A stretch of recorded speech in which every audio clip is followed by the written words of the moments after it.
Vamos a Brasília agora com José Maria Trindade. Vamos conferir como está o clima lá em Brasília em torno agora não mais a reforma da Previdência, a intervenção, mas tem a reforma, tem as medidas anunciadas pelo governo para tentar substituir, criar uma expectativa melhor. José Maria Trindade, o que você me conta aí de Brasília? Boa tarde.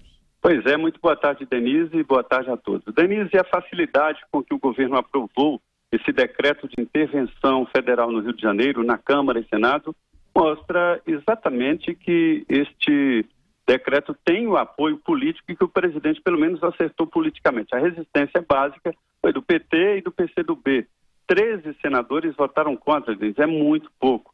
E o projeto, o decreto acabou sendo aprovado nesta madrugada e já está no Diário Oficial Extra, ou seja, o coronel Braga Neto já é, portanto, o interventor no Rio de Janeiro para a área de segurança pública. Ele vai assumir a coordenação e comando da Polícia Militar do Rio de Janeiro, da Polícia Civil, Corpo de Bombeiros e também do setor penitenciário, que é considerado aqui o mais sensível e por onde haverá o início de trabalho de inteligência.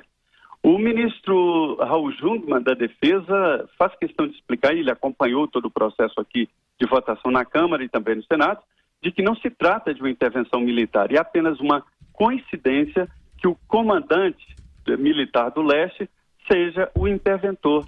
Mas, segundo ele, são dois tipos de comando.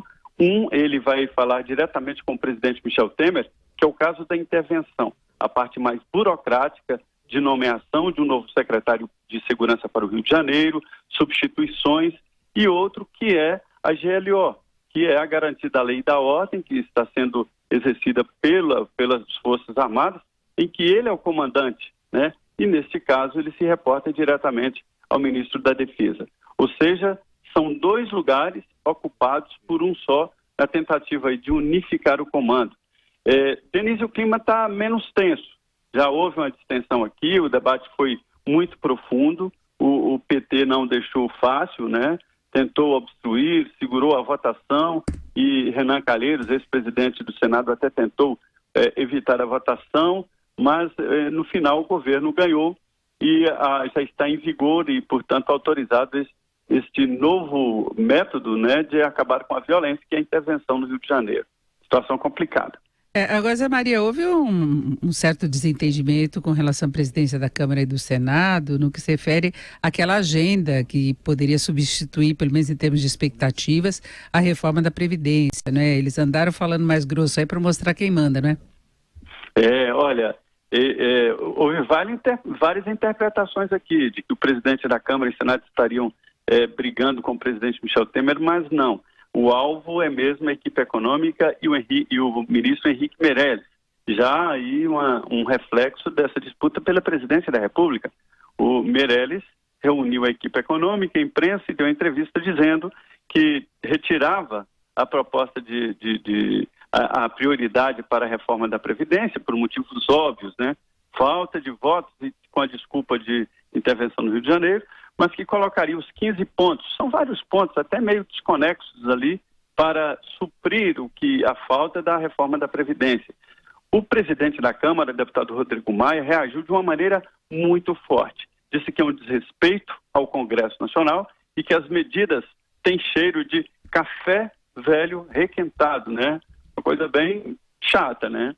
E o presidente do Senado, que é do mesmo partido do presidente, né?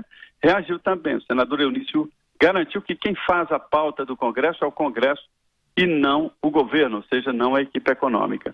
Então, as 15 medidas não acontecerão e a reforma da Previdência não acontecerá. Agora, algumas dessas medidas nem dependem do Congresso também, né, Zé Maria? O governo pode encaminhar de uma outra forma. Ele já tinha alterado, inclusive, o projeto para a privatização da Eletrobras, para não ter aquela transferência direta do controle da empresa.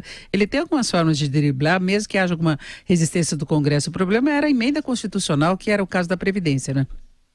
Mas além da reforma, ninguém acreditava mais na reforma da Previdência, né? Fica para o governo o discurso. O governo tentou e o ministro Carlos Marum foi muito claro sobre isso hoje, dizendo que ninguém poderá dizer que o presidente Michel Temer não tentou mudar a Previdência. No caso dessas outras medidas, é aumento de impostos, né? Porque cancelamento por exemplo, da desoneração da folha para vários setores significa aumento de arrecadação, aumento de impostos. Alguns precisam, os mais importantes precisariam mesmo. Agora, o governo vai precisar do Congresso, pela previsão aqui, para mudar o projeto de orçamento, viu? Tá certo, então, Zé Maria, vamos continuar acompanhando, né, como é que vão ser os desdobramentos disso tudo e a definição desse programa do governo de intervenção. Uma boa tarde para você.